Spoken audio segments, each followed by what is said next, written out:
no estaba disfrutando mi vida. ¿Qué significa ser una buena mamá para ti? Creo que liderar con empatía es de las cosas que más me gustan. Con la decisión, renuncio, es una decisión durísima. Ese todo va a estar bien cuando tú sabes que, uy, por detrás esa vaina está muy complicada y eso te pone una presión impresionante.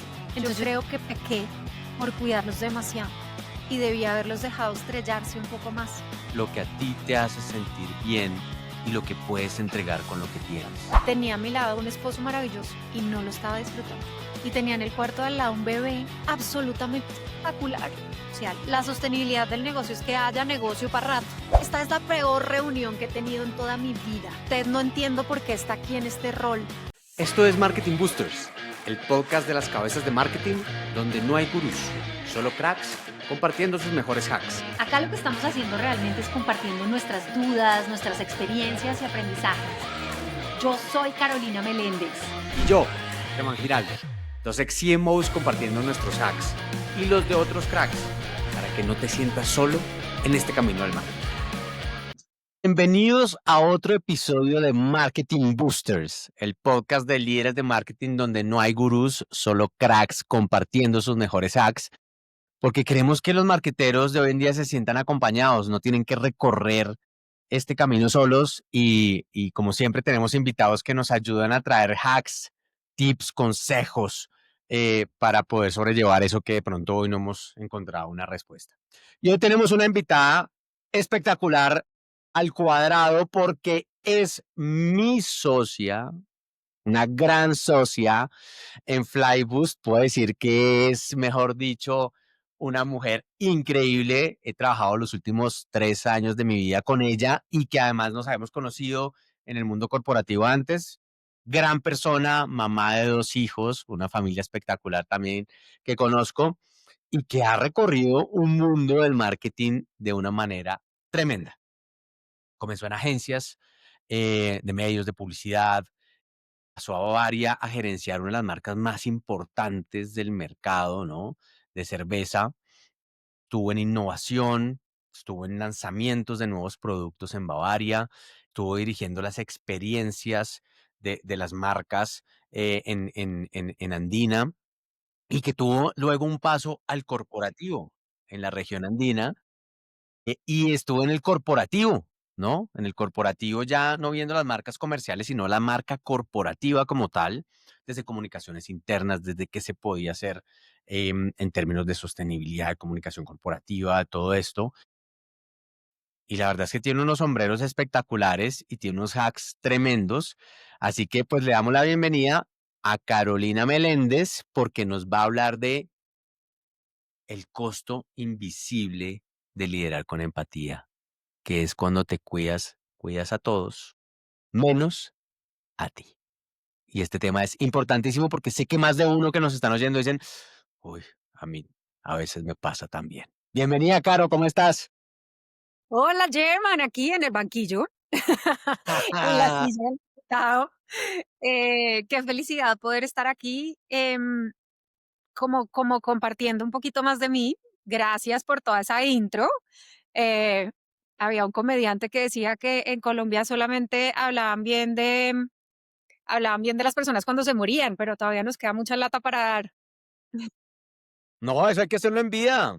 Así que no, eso hay que en vida, hermano, en vida. Total. Bueno, Caro, comencemos a ver con esta pregunta. Tu carrera ha sido una montaña rusa entre agencias, marcas, liderazgo, cultura y ahora emprendimiento, ¿no? Porque ya llevas, ¿no? Casi más de 3 años con Flyboost, aquí dándola toda, ya desde el emprendimiento. Si miras hacia atrás, ¿cuál ha sido la etapa más intensa emocionalmente de todas las que te he mencionado? Más intensa emocionalmente. A ver, sí, o sea, voy a hacer un pequeño recuento ahí. Yo empecé mi vida en centrales de medios. Primero me fui a estudiar de noche, porque he sido intensa toda la vida. Y nerda toda la vida. Nerd, esas personas que se dedican a estudiar, ñoños, que estudian demasiado. Me fascina estudiar, me fascina aprender. Casi no decido qué estudiar. Digamos que emocionalmente hablando, yo soy una niña de una ciudad pequeña en Colombia que se llama Ibagué y me gradué a los 16 años y no tenía ni idea qué quería hacer. Y Y en mi casa siempre había sido, mire, usted haga lo que quiera, pero en lo que vaya a hacer, sea el mejor. Si usted va a ser zapatero, sea el mejor zapatero. Y afortunadamente tuve la posibilidad de irme a intercambio y pensar y leerme esos, hacían como unos directorios telefónicos donde estaban todas las carreras de todo lo que existía y yo ahí encontré el mercadeo y la publicidad y por ahí empecé. Me hice a un grupo de amigas absolutamente fantástico que son de los dones de la vida en la universidad y se nos dio a todas por irnos a estudiar de noche para poder trabajar rápido y para poder eh, ser mejores.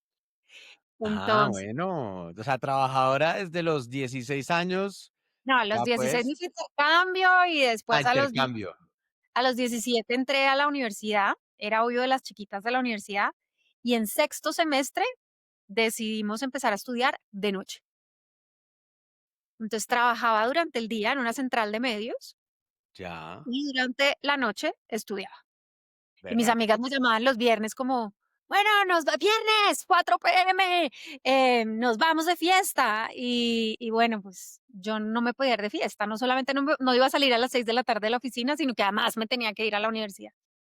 Pero bueno, afortunadamente eso fue como en un grupo de amigas, entonces pues yo no era la única sola loca y eso ha hecho parte, digamos, de lo que yo considero que es muy importante para mí y es pertenecer a un grupo de, de gente que hace lo mismo que yo o que piensa lo mismo que yo o que tiene los intereses comunes. Después ahí, empezando, uno de los momentos más duros míos emocionalmente fue empezar a trabajar, ¿Por porque qué? era muy, muy perfeccionista. Ya, Y uno, cuando entra nuevo, después de ser brillante en el colegio, brillante en la universidad, y llegas a empezar a trabajar y te dicen, no, usted no sabe nada. Y a usted nadie le explica. Y yo me acuerdo de llegar los primeros 3 meses, para mí mis primeros 3 meses de trabajo eran de llanto profundo y me limpiaba el llanto y vamos para adelante. Pero tuve la capacidad siempre de ir a tocarle la puerta a mi jefe y decirle, venga, entiendo que lo está haciendo muy mal. ¿Qué es lo que quiere? ¿Cómo lo quiere? Y tomar el toro por los cachos. Y de ahí me volví la favorita, esa vaina se disparó. Se disparó hasta el punto que me dieron a los 22 años el cargo de líder de mesa. Ahí, yo lideraba una mesa de 5 personas con un pool de clientes al que le hacíamos todo el tema de los medios y pues claramente no estaba preparada para un cargo tan exigente. okey, Pues no tenía jefe, no, pues tenía jefe, pero las jefes en ese momento había 2 jefas en ese momento de mi compañía y no se hablaban entre ellas. Entonces, imagínense la dicha de uno debajo tratando de sortear y yo lideraba personas mucho mayores que yo, mucho más experimentadas que yo en el tema y era complejísimo. Entonces ahí hubo una carga emocional importante que me mueve y entonces yo he descubierto que todas esas cargas emocionales importantes son para que te muevas. sí, Me mueve a buscar yo que sí quiero. Yo quería un buen liderazgo, yo quería poder tomar mejores decisiones. Yo sentía que estábamos en un pedacito de las decisiones de marketing y quería más. Entonces me muevo a agencia, de agencia me llevan a Bavaria y cuando en la agencia yo era la directora de cuentas de esta, una de las marcas más importantes de cerveza del país y me voy a ser la gerente. Y empieza el síndrome del impostor a gritar a pasos agigantados.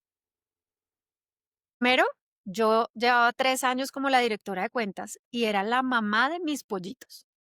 Todos adentro de la agencia eran mi equipo que yo cuidaba, que yo adoraba, que yo defendía a capa y espada frente al cliente y yo me vuelvo su cliente. Y yo sabía cómo funcionaban internamente las cosas adentro de la agencia perfectamente. Y empiezo a volverme un 8 en cómo soportar mi presión como gerente. Primero, porque además creían que yo me sabía todo de cómo ser un gerente. Yo no tenía ni idea. Yo venía de trabajar mucho tiempo, pero yo no tenía ni idea.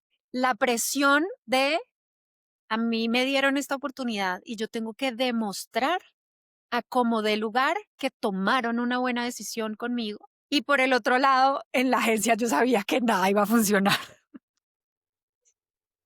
Y ellos, pero claro, tú sabes que eso no es así. Yo sé que ustedes no vayan a llegar a esa fecha. Yo necesito que lleguen a esa fecha porque es que ta, ta, ta. Y ahí me tocó empezar a soltar a mis pollitos y asumir. Yo en ese momento lo definí como, ok, I'm the bitch.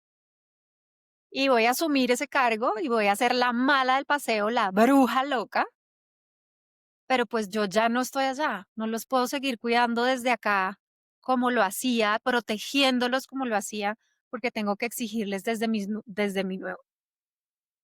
Soltar. Soltar, dejarlos ser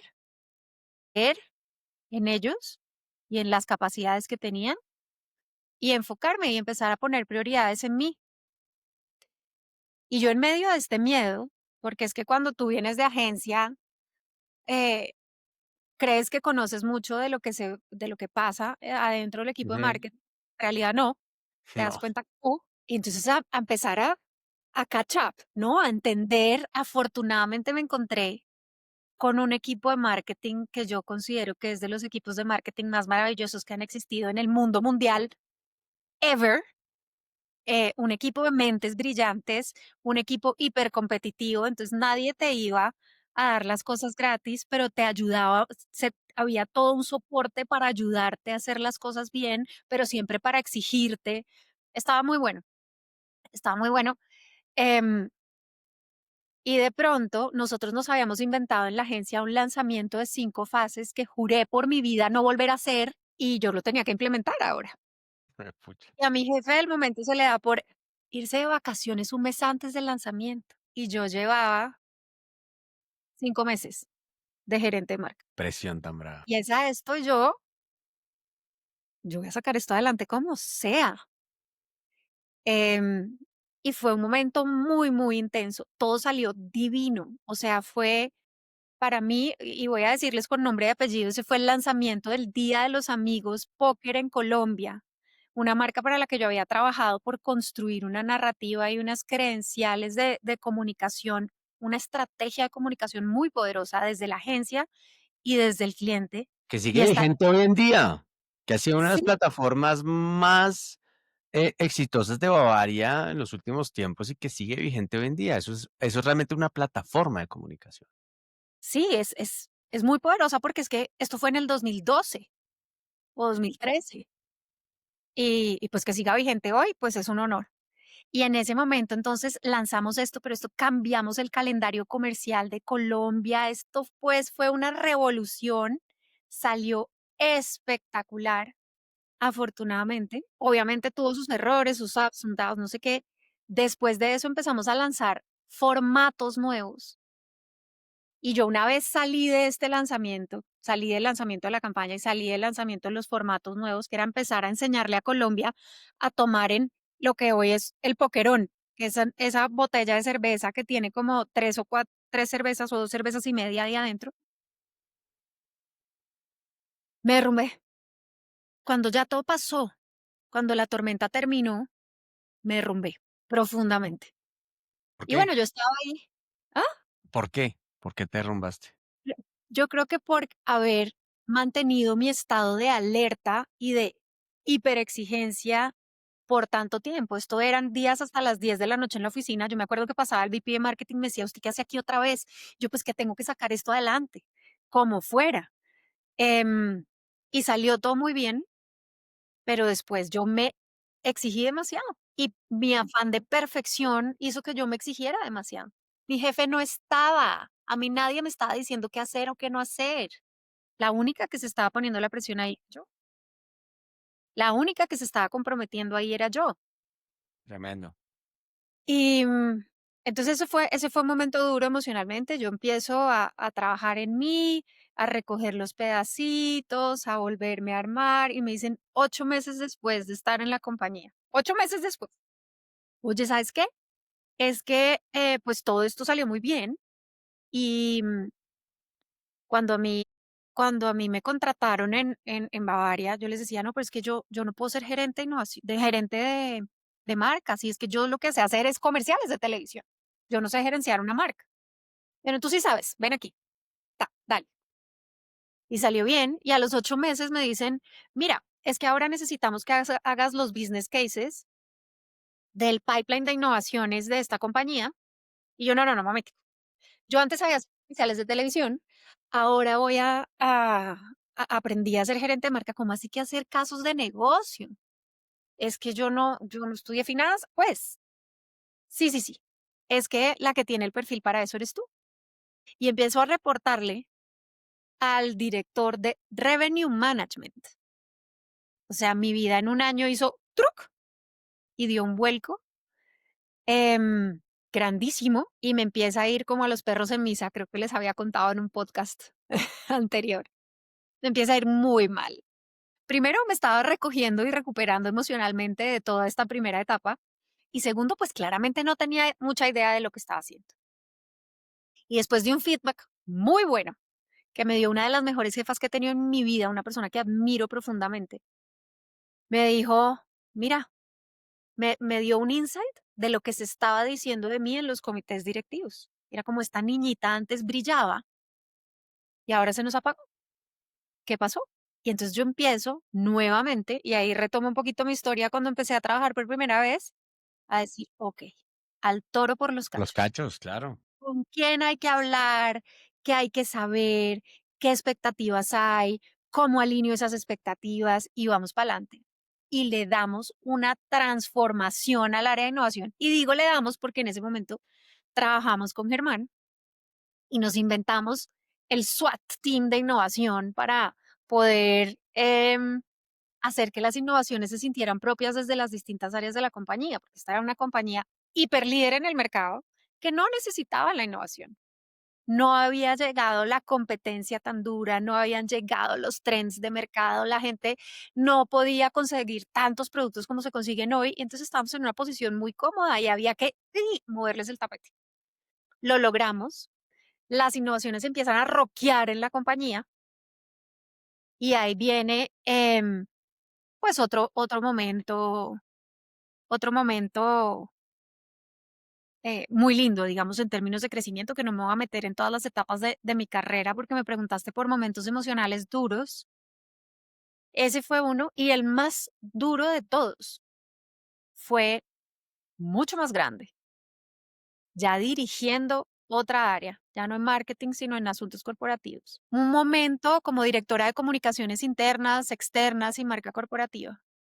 Un momento en el que, con todas estas ganas de salir adelante, de hacer las cosas bien, y de que me encantaban los retos y de que me pusieran retos nuevos, y empiezo a recibir feedback muy tóxico de un líder muy tóxico que tuve. Y ese líder, y con cosas que empiezas, si tú no estás bien personalmente o si cosas están pasando en tu casa, por ejemplo, en mi casa, eh, yo tuve una experiencia cercana a la muerte cuando tuve a mi primer bebé, después de haber tenido varias pérdidas, y empiezas a estar en un momento muy vulnerable a medida que vas creciendo, pues la pata de la mesa que es tu casa no está, digamos que tan firme, Sí. tú no estás tan firme, y la toxicidad de un líder en su manera de dar feedback afectó mi autoestima laboral a tal punto que yo tuve una conversación con alguien una vez y la persona me dijo, no, pero es que no entiendo qué me estás diciendo. Esto es lo más absurdo que he oído. Escribe, actualiza ya tu hoja de vida y te vas de ese trabajo. Y yo le contesté, no, pero yo qué voy a poner en mi hoja de vida si yo no sé hacer nada. No puede ser. Tenía mi autoestima laboral perfectamente minada. No. O sea, está uno nublado. O sea, ahí es donde le hace falta, o sea, que uno no tiene claridad mental, que uno está en un torbellino ahí, todo es negro, todo es negativo y uno se centra en eso y, Y y, no ves y la salida. no, Y y es un momento que define la vida de uno, pero es un momento de muchos años, unos meses de, empiezas a creer, te lo empiezas a creer que efectivamente tú eres eso. que la otra persona cree que eres, con toda la evidencia contraria por detrás de una carrera absolutamente brillante. Entonces, pues, esos han Eh, sido grandes momentos emocionales. okey, bueno, ojalá ese líder tóxico haya cambiado para bien y no siga más minando autoestimas en el mundo. No, es que hay que medir el impacto de lo que uno dice, hace y todo esto, Y les ¿no? voy a decir, porque me parece importante, les voy a decir frases de este líder tóxico. Esta es la peor reunión que he tenido en toda mi vida. Usted no entiendo por qué está aquí en este rol si usted no sabe nada. Y esta se las digo porque además no me la dijo solamente a mí. Se los dijo, esto era un modus operandi. O sea, el señor estaba en la peor junta de toda su vida 3 veces a la semana. No, era una manera de destruir el autoestima de los equipos y eso no sale bien, porque gente que tiene mucho potencial empieza a no saber qué hacer. Total, eso no es nada más que cuando no estás conforme contigo mismo, demuestras tu inconformidad hacia afuera. Entonces, eso lo que uno como es por dentro es por fuera.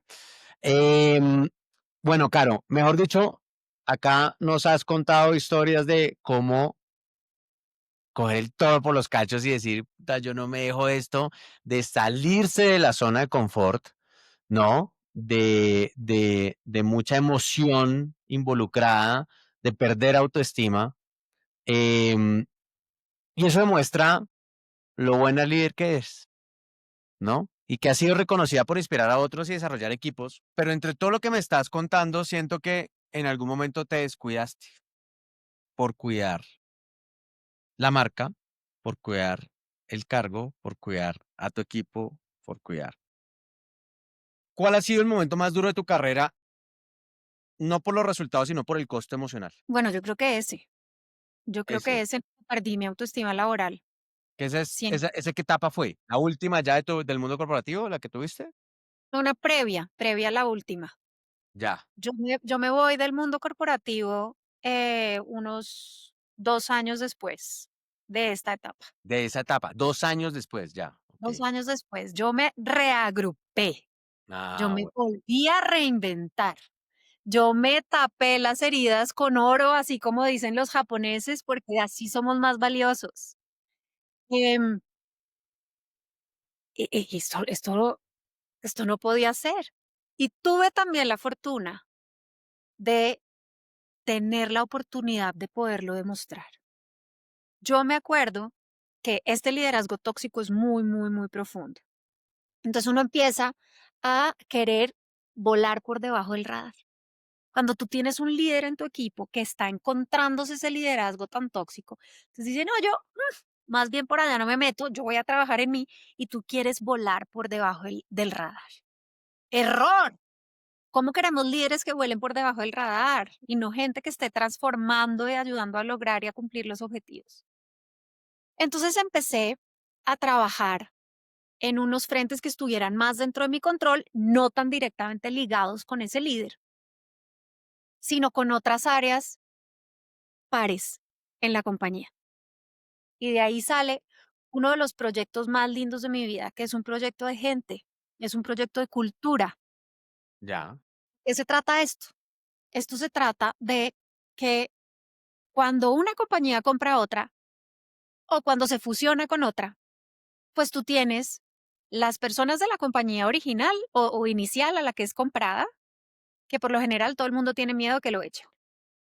Después tienes las personas de la compañía que compró, que también tiene miedo de que la echen, pero cree que se las sabe todas porque ellos son los que vienen a decir cómo se van a hacer las cosas ahora. Y después tienes a otras personas, que son las personas que entran nuevas a la compañía, que creen que cogieron el sol con las manos al entrar a compañías nuevas, multinacionales de estas envergaduras, y adentro lo que hay es mucha confusión, culturalmente hablando. ¿Y cómo nos devolvíamos? Porque si hay algo que yo he adorado en mi vida fue ese momento corporativo mío, cómo nos devolvíamos el orgullo de pertenencia. Es que cuando hablamos del apellido corporativo, eso era literal, sí, no era Carolina de Tin, casi que te faltaba firmar así, en los celulares la gente te tiene guardado así, en fin. Sí, claro. Entonces, ¿cómo volvíamos a recuperar esto?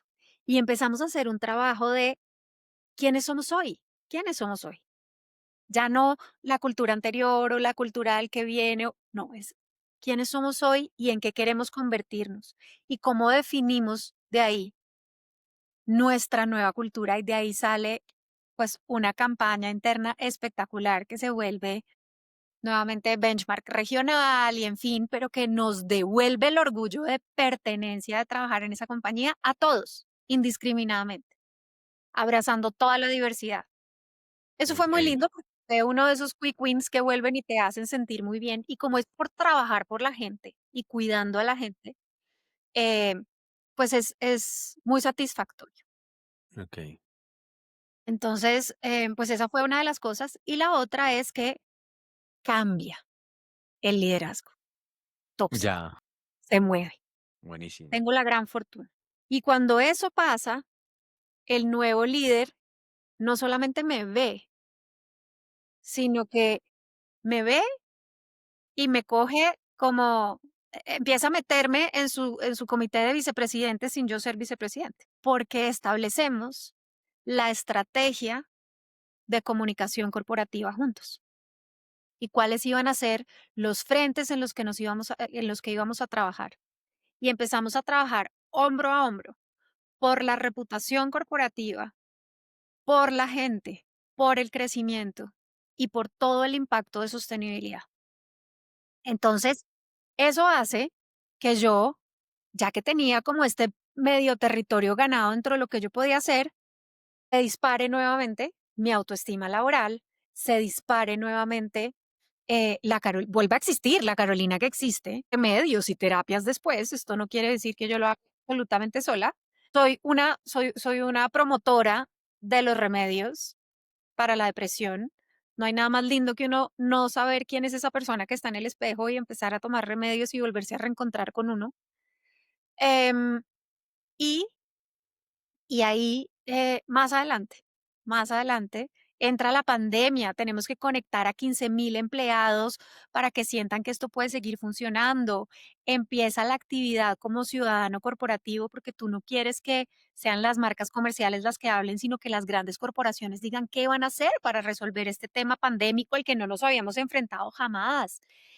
A trabajar en cómo íbamos a hacer para vacunar y cómo las empresas íbamos también a ayudar en los temas de vacunación y en los temas de salud, así no Claro. fuera nuestro core de negocio, pero era nuestra responsabilidad. Pasan miles y miles de cosas ahí que son muy bonitas, pero que también desgastan mucho. Yo quería tener mi segundo hijo y empiezo a perder, porque la pandemia trae algo muy perjudicial y es que nos quitó el sueño. La pandemia, al nosotros estar ahora conectados a las pantallas y a las luces ultravioletas y en fin, Total. todo vida. Yo me acuerdo que yo empezaba a las 7 8 de la mañana, yo salía a las 7 8 de la noche de trabajar y mi hijo de año y medio me tocaba en la puerta así, porque pues era la primera vez que mamá trabajaba desde la casa y pero mamá no le podía poner atención ni un solo minuto. ¿Quién es más importante? ¿Ese hijo que me necesitaba o los 15.000 que estaban allá dependiendo también de, de las decisiones que estuviéramos tomando internamente en la compañía? Entonces, era una dualidad muy compleja de manejar que se sorfió toda con un equipo de cracks impresionante. em, pero yo empiezo ahí a sentir que mi familia me necesita, que mi familia me necesita y que tengo que cuidar de mí porque pierdo un bebé, porque me cuadruplican mis remedios para la depresión, porque estoy poniendo otras cosas por encima de mí y no estoy pudiendo balancear. Entonces, mi propósito, porque esto es fines del 2021 o inicios del 2021. Entonces, yo digo, mi propósito del año va a ser balancear, Carolina en el centro, tin, tun, chan, chan, chan. Y vienen las presiones del corporativo, ¿no? Tú tienes que seguir creciendo. Y entonces, ahora, ¿para dónde vas a crecer? ¿Y a dónde te vas a mover? ¿Y te vas a mover de país? ¿Y qué vas a hacer? Ta, ta, ta, ta, ta. Decía, no, pero, ay, pero es que no me caben todas estas palabras al aire, pero es que, ¿qué hago? Empieza a pasarme factura eso, obviamente, emocionalmente, y digo, no, creo que es el momento de parar. Creo que acá hay un ciclo que se cumplió, es el momento de parar, me voy a priorizar a mí. Em, Encontré mucha receptividad en las personas de la compañía, porque es que me ofrecían cargos y yo decía, no, es que yo no quiero el cargo. Y me decían, pero ¿cómo así? Tú estás loca, estamos tratando de que crezcas. Pero yo decía, no, pero es que me tengo que priorizar a mí. Ah, claro. Y entonces tú empiezas a ser muy vulnerable y a contar qué es lo que pasa y eso a las compañías las llena de miedo. Entonces, cuando decido irme, hay una receptividad muy linda, hay una empatía muy linda. Está el sentimiento como de que ambos perdimos un poco, pero que entendemos las decisiones de cada uno. Hay mucho apoyo, me voy y no tengo ni idea qué voy a hacer con mi vida, la verdad. Era como, mira, tú ponte a hacer ejercicio, regroup, baja tus remedios. em, a los 3 meses yo estaba como un lulo. Mis remedios ya estaban en las dosis más bajas que podía existir. Yo estaba gozándome la vida infinitamente. Me reencontré con mis papás. Me reencontré con mi papá que estaba cumpliendo 70 años. Me reencontré con mi familia. Y cuando yo tomo esta decisión de que me voy, em, pues y cuando renuncio, digamos, yo no siento que se me quita una catedral de encima. A mí me ha encantado trabajar toda mi vida y los retos del trabajo y el marketing me parecen absolutamente deliciosos. Yo no quería parar. Eso para mí era una pérdida, era un sacrificio Ya, de hacerlo. Y mi esposo me dice, a ti no se te quita una catedral de encima, pero a mí sí. A mí sí. claro. Es muy harto estar con una persona a la que tú le hablas y nunca está realmente presente. Tú estás Wow. como luna.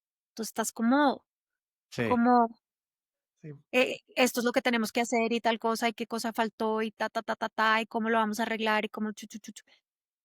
Em, y como mi cargo era directora de comunicaciones internas y externas y de marca corporativa, lo que hacíamos nosotros era sostenibilidad, gente, edades, el impacto social y el impacto ambiental de lo que hacíamos era enorme. No, Entonces tú empiezas a decir, no es como, ay, voy a vender más galletas o menos galletas. No, hay un montón de gente acá en donde estamos teniendo un impacto positivo. Entonces, pensar en todos ellos estaba erosionándome a mí y estaba erosionando a los que más quería. claro. No, tremendo. Y bueno, ¿y qué pasó? Entonces saliste y bueno, te reagrupaste, bajo consumo de medicinas, mejor vida en pareja, quedaste embarazada, me imagino. Sí, cuando yo, ¿cómo decido renunciar? ¿O qué pasa? Y es un día que tengo una epifanía eh, y logro verme un día a las 3 de la mañana en estos ataques de pánico que le dan a uno en los que uno se despierta y ya no se puede volver a dormir, en los que yo ya me había hecho todas las meditaciones de YouTube, ya había oído todas las músicas, hipnosis, sabidas y por haber. Ese día me despierto y empiezo a verme como desde afuera y siento lástima por mí. Me acuerdo que estaba en Santa Marta y oía el mar, las olas del mar, el reventar de las olas del mar, que puede ser uno de los sonidos que a mí más me gustan en la vida, y no lo estaba disfrutando. Tenía a mi lado un esposo maravilloso y no lo estaba disfrutando. Y tenía en el cuarto de al lado un bebé absolutamente espectacular y no lo estaba disfrutando. Yo no estaba disfrutando mi vida y sentí lástima por mí y eso me pareció fatal. Uno sentir lástima por uno. No, ese Teniéndolo todo. no, teniéndolo todo ahí. Fue como, no, no, esto no tiene sentido. Tomo la decisión, renuncio, es una decisión durísima. Hablo hasta con el perro y con el gato. Uno esto cómo lo hace. Yo sentía que yo estaba como siendo desleal. Yo sentía que yo eh, más o menos me estaba divorciando Ah, sí, de la compañía. Y, y bueno, digamos que al fin y al cabo renuncio, empiezo a reencontrarme con todas estas otras cosas lindas de mi vida. A los 3 meses que estoy como un lulo quedo embarazada de mi segundo bebé Y así embarazadita y todo, empieza a llamarme la gente. Oiga, venga, que usted que sabe tanto de marketing, ayúdenos con esto. Usted que sabe tanto de marketing, necesitamos estrategia de marketing. Oiga, mire, es que tenemos equipos juniors y hay que formarlos en estrategia de marketing. Em, Oiga, con su experiencia en lo que usted ya hizo en asuntos corporativos en términos de comunicación, de reputación, la comunicación corporativa y de sostenibilidad, ¿por qué no nos ayuda? Y yo empiezo a trabajar en esas cosas y monto mi empresa personal, que se llama y está todavía, se llama Genuina, porque yo considero que la conexión genuina entre 2 personas es lo que hace el éxito de cualquier comunicación, sea una comunicación marketera, sea una comunicación corporativa, sea una comunicación personal.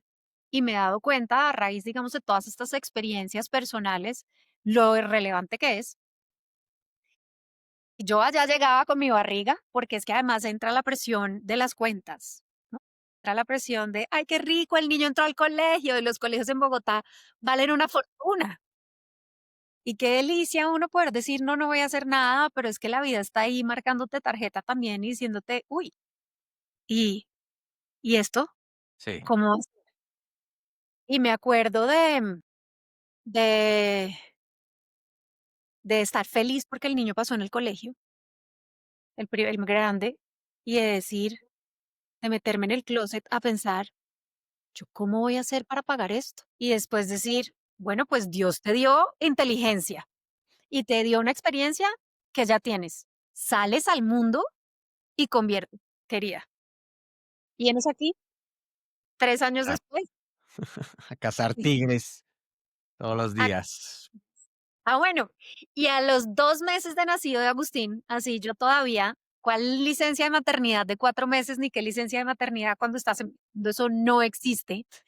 em, Me llama Germán, me llamas tú. Sí, sí, claro. Y me llamas y me dices, venga, hagamos esto, estamos haciendo los dos lo mismo, hagámoslo más formal, hagámoslo en serio. Sí, sí, sí. Y bueno, cuando tú ya has quemado todos tus barcos, tomar la decisión es muy fácil. No hay nada que perder, Sí, total. solo mucho que ganar. Entonces tomamos esa decisión y nos montamos Flyboost. Total, Ah, ya 3 años, ¿no? 3 años y medio ya, más de 40 proyectos, clientes grandes. Ya cuando uno ve ese slide lleno de logos y uno dice: "Uy, ya vea todo lo que logramos, que nunca nos imaginamos". Entonces sí, no, qué orgullo. Oye, Caro, bueno, ¿y qué? O sea, ¿cómo te transformó pasar de liderar grandes corporaciones a liderarte a ti misma con Flyboost? ¿Y qué aprendiste sobre tus propios límites y prioridades? ¿Qué aprendiste de todo esto?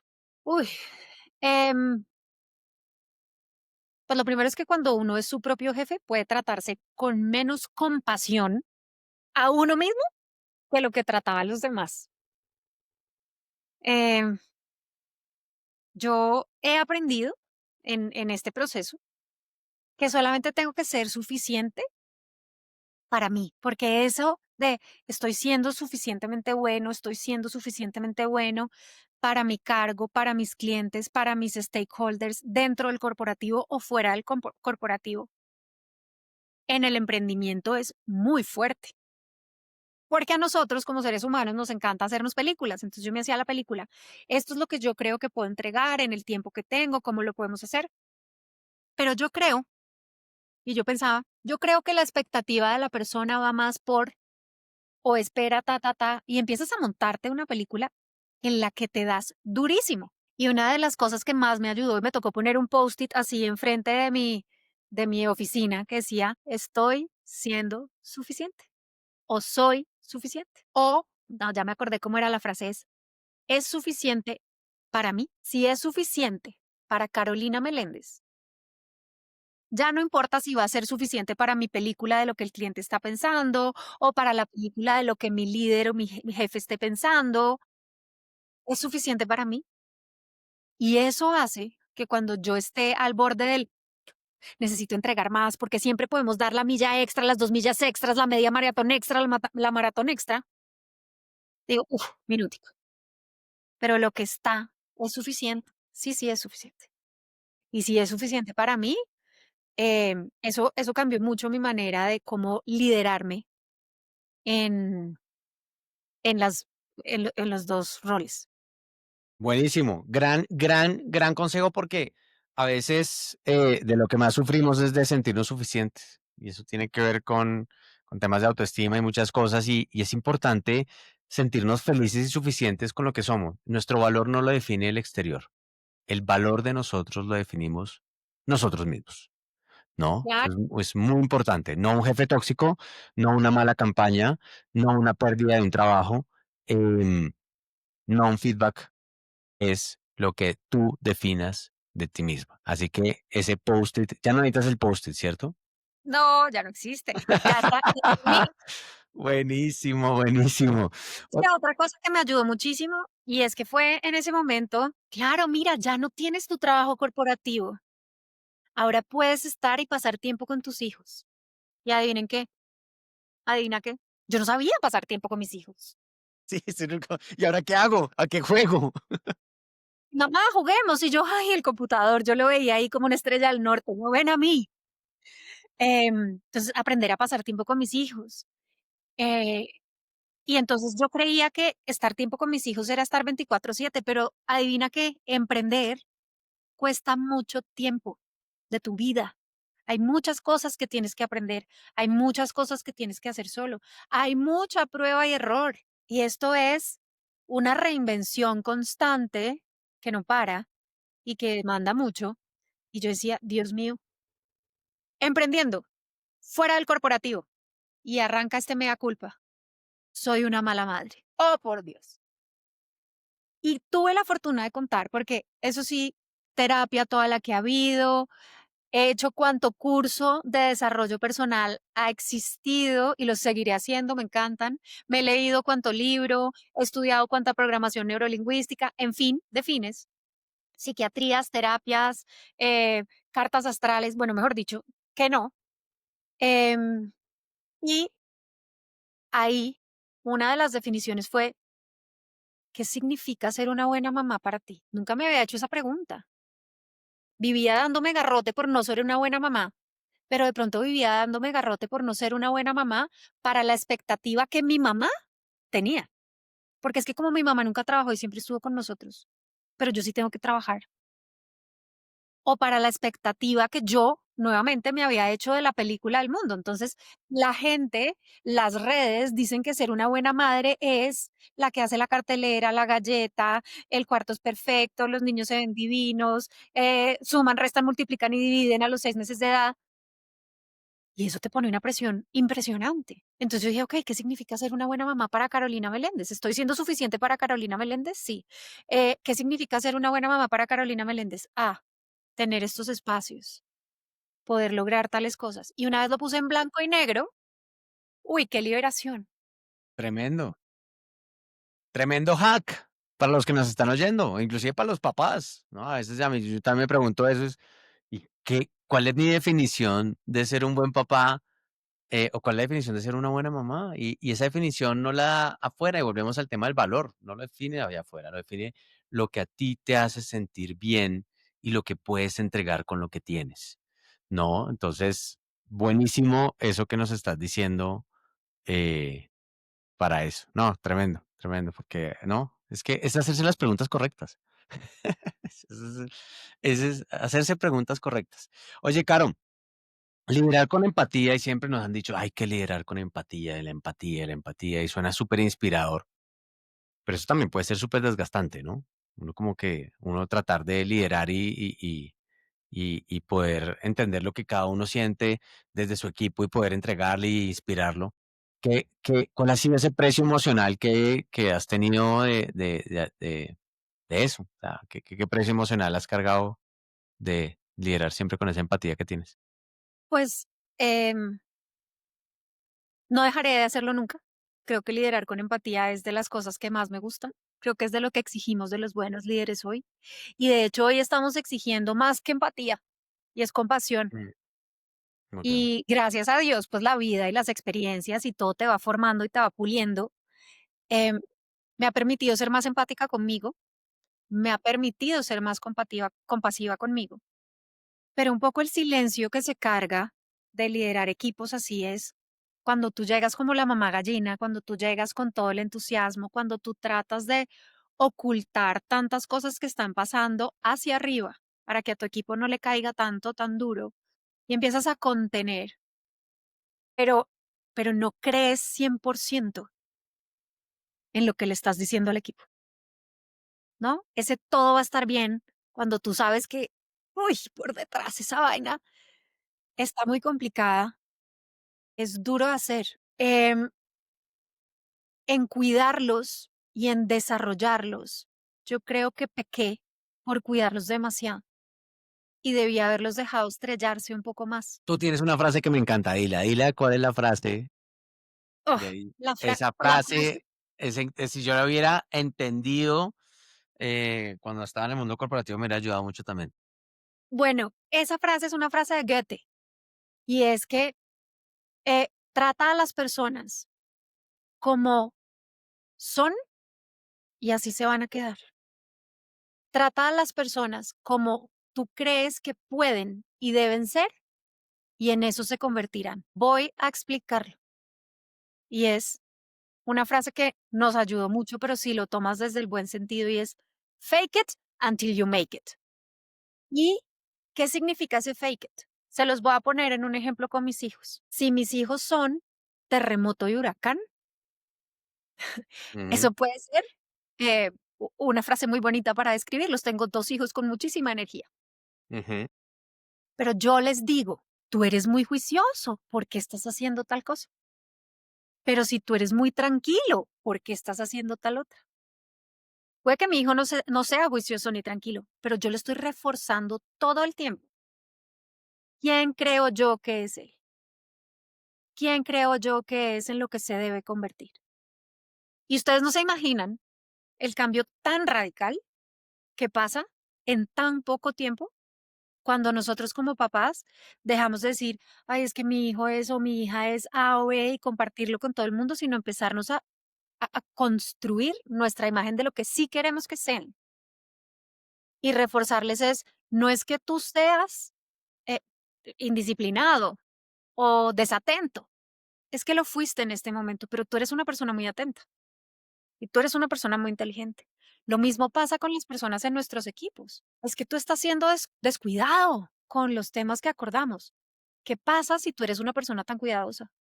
¿Qué pasa si tú eres una persona tan responsable? Y muchos en el equipo van a querer llenar los zapatos de esa persona que su jefe cree que son. Ya sea si su jefe cree que es bueno, como si su jefe cree que no es bueno. Entonces, el impacto que tenemos en la gente es grandísimo. Em, Cómo desarrollar un equipo, y hubo un momento en el que tuve que entender y me decían, pero es que tienes que delegar, Caro. Es que tú no puedes proteger a tu equipo. Es que you have to let the shit hit the fan, ¿no? Esa frase es tremenda. Es que tú tienes que dejar que huele M al zarzo para que Claro, aprendan solitos. claro. Si uno ahí como papá, mamá gallina, no, venga, que es que yo voy, no voy presente usted, que es que de pronto no, pilas con esto, no vaya a decir esto, no sé qué, no, vaya y tírese a la piscina sin flotador a ver qué pasa. Exacto. Pero puedes erosionar a la gente en el intento. Entonces, ¿qué me sirvió mucho a mí en eso? Y es revisar dentro de todos estos aprendizajes, porque para poder ser un buen líder uno tiene que aprender cómo ser un buen líder con los retos que se le vienen presentando. Hice una matriz, porque uno no puede liderar igual a todo el mundo. Es que hay Total. gente que ya sabe hacer las cosas y no la puedes liderar igual a una persona que no sabe hacer las cosas todavía. O hay gente que tiene muchas ganas de hacer las cosas, que no se lidera igual a una persona que no tiene ganas de hacer las cosas.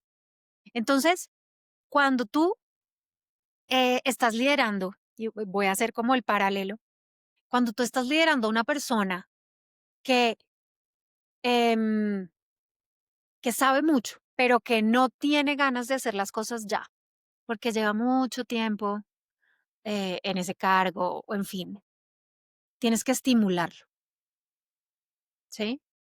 Cuando tú tienes una persona que tiene mucha energía, mucha habilidad, mucho compromiso, muchas ganas de hacer las cosas y sabe cómo hacerlas, suéltalo, delegue, aquí no vengas, sino si me necesitas. Lo que necesites, aquí estoy. Pero entonces hay otras personas que tienen muchas ganas y ahora me lo encuentro pues en los nuevos egresados, esos se quieren comer el mundo y creen que se las saben todas, pero no tienen muchas capacidades. A esas personas las tienes que desarrollar, las tienes que dirigir, las tienes que guiar, tienes que Ujú. darles guía. Entonces, a unas las tienes que estimular, ¿no? Las que se las saben todas, pero ya están aburridas, los tienes que estimular. A los que se las saben todas y las saben hacer, soltarlos. A los que tienen muchas ganas, pero no lo saben hacer, darles guía, estar con ellos, entrar y salir. Y a los que no tienen muchas ganas y no lo saben hacer, los tienes que dirigir, tienes que estar ahí encima. Y cuando yo entendí eso, pude poner a todos los miembros de mi equipo en ese cuadrito y empezar a liderarlos diferente. Y fue muy interesante el resultado, porque la gente empieza a responder con la personalización. Todos queremos todo personalizado en el marketing y en la vida. Entonces, empezar a hacerlo de esa manera y empezar a que se estrellaran con sus propios proyectos, a que sacaran adelante sus propios proyectos y a otros que encontraran un poco de guía. Y hay unos que no te querían ni ver, pero que tú sabías que estaban volando perfecto. Buenísimo. Tremendo hack, tremendo hack. Y a veces esas matrices le solucionan a uno, le da claridad mental de cómo abordar las cosas y no, está buenísimo, está buenísimo. Oye, Caro, hablemos un poquito de la sostenibilidad y tú, ah, digamos, entiendes temas de sostenibilidad. Con Fly hemos ayudado a clientes desde cómo construir esa propuesta de valor de la sostenibilidad, su comunicación, etcétera. Eh, pero hablemos de otra sostenibilidad y es de la sostenibilidad personal como parte de la ecuación del liderazgo, ¿no? Ya, o sea, tiene que ver la sostenibilidad de uno, ¿no? Porque si uno no está, pues no existe para el resto del mundo. Entonces, ¿cómo entendiste esa sostenibilidad personal como parte de tu ecuación de liderazgo? Bueno, me encanta. A mí me encantó la sostenibilidad del negocio y la sostenibilidad del negocio no es el tema ambiental, no es solamente el tema social. La sostenibilidad del negocio es que haya negocio para rato. Necesitábamos Carolina Meléndez para rato. Entonces, para poder tener una buena sostenibilidad del negocio, y acuérdense de esa noche en Santa Marta, de la epifanía de la cosa, yo necesitaba a Carolina Meléndez para rato, hay que hacer hard calls, hay que tomar decisiones que probablemente no nos gusten tanto. Y es, yo amaba mi trabajo, yo amaba el impacto que tenía en mi cargo, yo amaba la posibilidad de traer a la vida lo que a nosotros se nos ocurría como equipo. Eso era maravilloso, pero eso lo tuve que soltar para priorizarme a mí. Entonces, una de las cosas que tiene la sostenibilidad es que si uno quiere ser sostenible, no puede hacer de todo. Tiene que tener prioridades y tiene que tener foco en esas prioridades. Y ahí es donde realmente se genera el impacto. Entonces tú dices, voy a tomar estas decisiones. Son decisiones difíciles. Voy a hacer hard calls. Hay cosas que voy a dejar de hacer. A mí me tocó soltar algunos de mis sueños. Voy a enfocarme en mí y me voy a comprometer conmigo. Porque de nada nos sirve culpar a otro eh, o culparnos a nosotros mismos y después seguir siendo la víctima de nuestra propia película, de nuestra propia historia, de nuestra propia serie de Netflix de capítulo 1 y temporada 1 y 10, em, y no comprometernos con nuestro desarrollo, con nuestros sueños, con lo que queremos hacer, y ahí es donde entra la acción. Entonces, para que la sostenibilidad funcione, hay decisiones duras, hay foco, hay compromiso y hay acción. Y creo que eso mismo lo apliqué en mi vida, ¿no? Y ahora, pues, tenemos a una Caro mucho más sostenible. Yo que tenemos Caro para rato. Em, Tendremos nuestros ups y nuestros downs, pero ¿saben qué? Gozándose el camino. Y eso me parece invaluable. No, tremendo, tremendo y tremendo ese término de sostenibilidad personal y slash sostenibilidad, sostenibilidad mental, ¿no? Es como hablemos de la sostenibilidad mental que tanto estamos necesitando todos y que casi que esa salud mental se vuelve un KPI en nuestra vida muy importante que a veces lo dejamos de lado y que sobre todo mucho de la generación nuestra fue una generación muy... Aquí estoy soldado, aquí estoy general, para lo que necesite, aquí estoy, no, una generación, yo diría, generación soldado firme para las que sea, y que eso fue muy bueno en el mundo corporativo, nos ayudó muchas cosas y pudimos ayudar mucho, pero pues jugó en contra nuestra también muchas veces y nos generó pues los problemas que estamos hablando hoy de lo que te pasó a ti o lo que me ha pasado a mí con el burnout y eso. Em, ¿cómo se puede crear una cultura de alto desempeño que no depende de la sobreexigencia, sino de la claridad y un propósito compartido, ¿no? Esa es como, esa pregunta es como, ay, yo quisiera tener esa respuesta, por favor, porque es que me cuesta, ¿no? Los que nos están oyendo. ¿Cómo puede uno crear eso y balancear todo eso al mismo tiempo? Pues yo les voy a hablar de mi experiencia. Nosotros no tenemos como la respuesta perfecta para todo, pero cada uno toma de la experiencia de los demás lo que les sirve. Y es que varias cosas. Había, voy a contarles de una experiencia de una de esas temporadas de los equipos de marketing en las que primero teníamos una ambición, una visión, un propósito y una ambición compartida de equipo que era clara para todos. Teníamos unos valores de equipo, cómo nos queríamos comportar. Teníamos hasta un soundtrack. Sí, sí, Era work hard, play hard. claro. Teníamos sesiones en las que compartíamos lo que hacíamos, sesiones de mucha comunicación y comunicación muy clara y muy coherente, mucho evaluación y reconocimiento por esas cosas que estábamos haciendo que estuvieran alineadas a nuestros objetivos, mucho feedback, mucho trabajo personal, conversaciones difíciles, Ujú.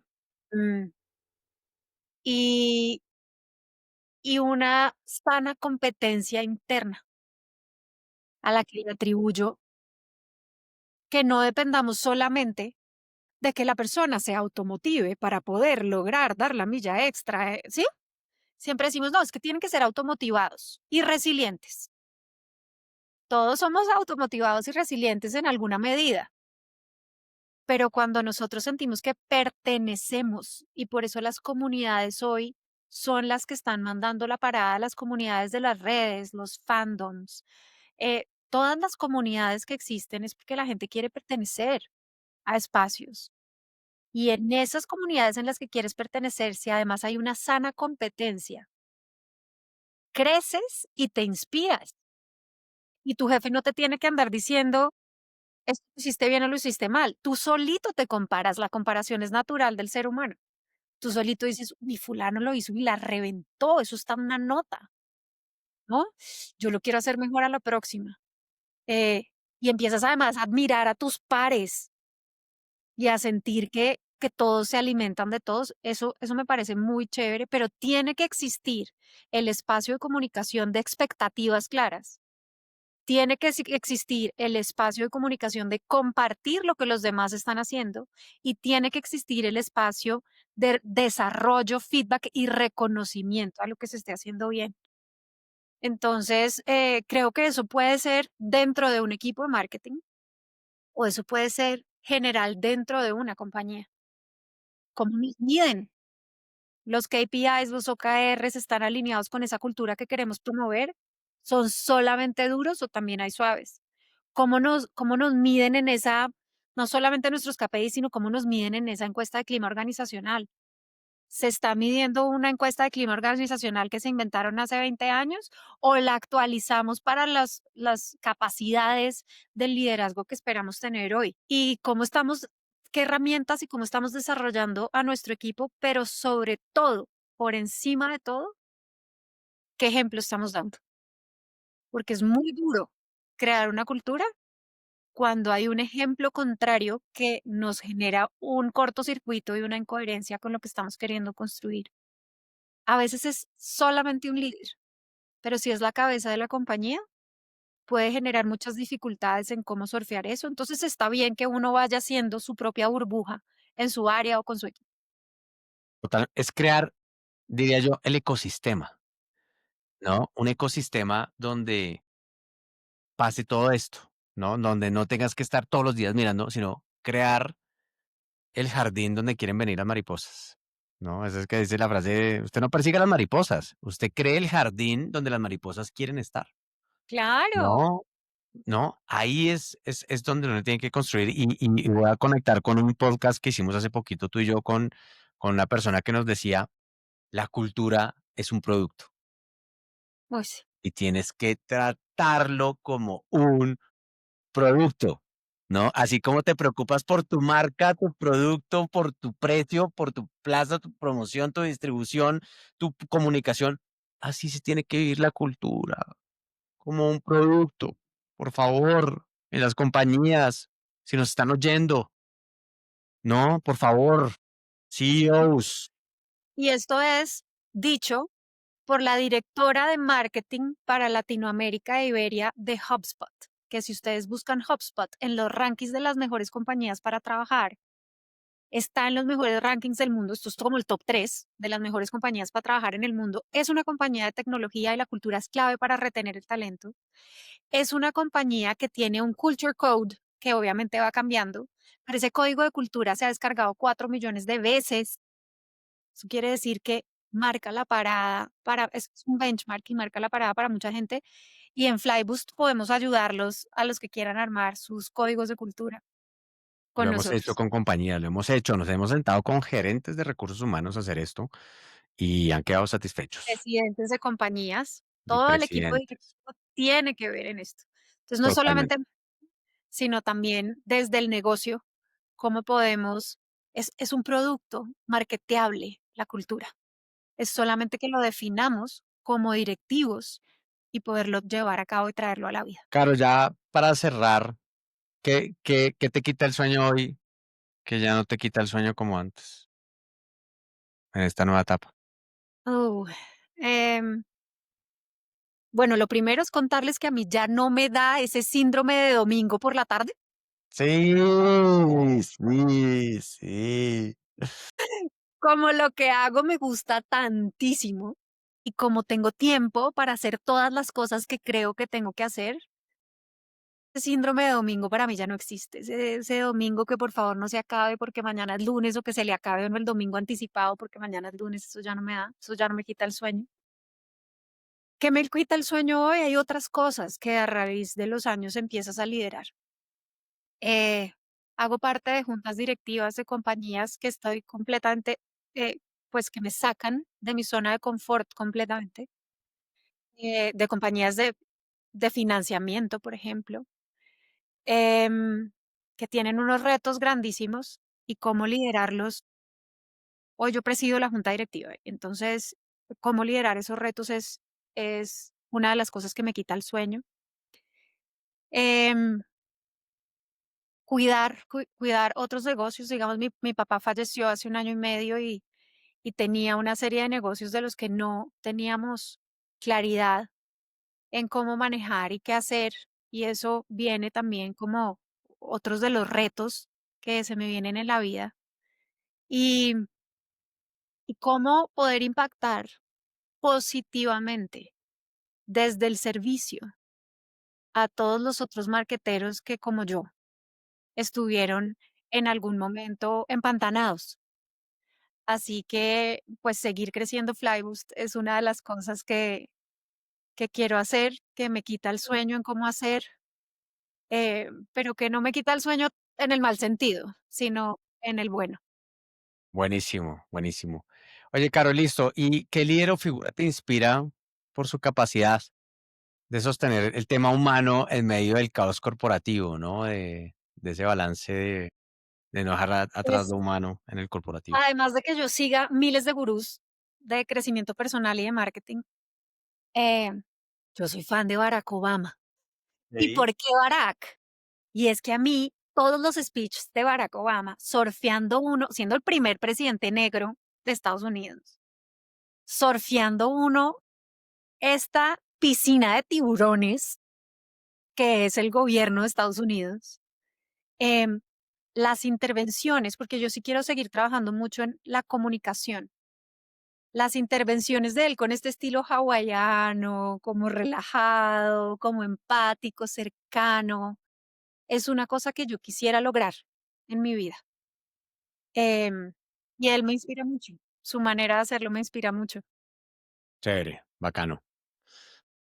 Bueno, nada, llegamos al final de este gran episodio donde Caro acá, mejor dicho, nos contó muchísimas cosas, mostró su vulnerabilidad, su lado muy, muy humano y nos demuestra toda esa empatía que ha tenido a lo largo de los años y que a veces esa empatía se transformó en contra, donde dejó de sentir empatía por ella misma y que lo logró transformar y lo logró cambiar y que nos dio tremendos hacks para poder liderar en este mundo que a veces necesita más humanidad y que a veces está muy dirigido al KPI y que ese KPI necesita también un toque más humano y cuidar más la gente. Y sobre todo, cuidarnos a nosotros mismos es fundamental, ¿vale? Entonces, pues, Caro, muchísimas gracias. Nos veremos en otro episodio de Marketing Boosters, porque acuérdense que acá no tenemos que estar caminando solos en este mundo del marketing y que el mundo del marketing es más allá que campañas, KPIs, hay un lado personal, hay un lado emocional que tenemos que construir y que cuidar, porque está la sostenibilidad personal, nuestra sostenibilidad mental. ¿Listo? Nosotros, primero, acuérdense. Nos vemos en el próximo episodio. Chao. Un abrazo. Chao, chao. Si este episodio te hizo decir, uff, a mí también me pasó, compártelo con otros que estén en el camino del marketing. Y recuerda, no estás solo. Somos varios cracks busteando juntos.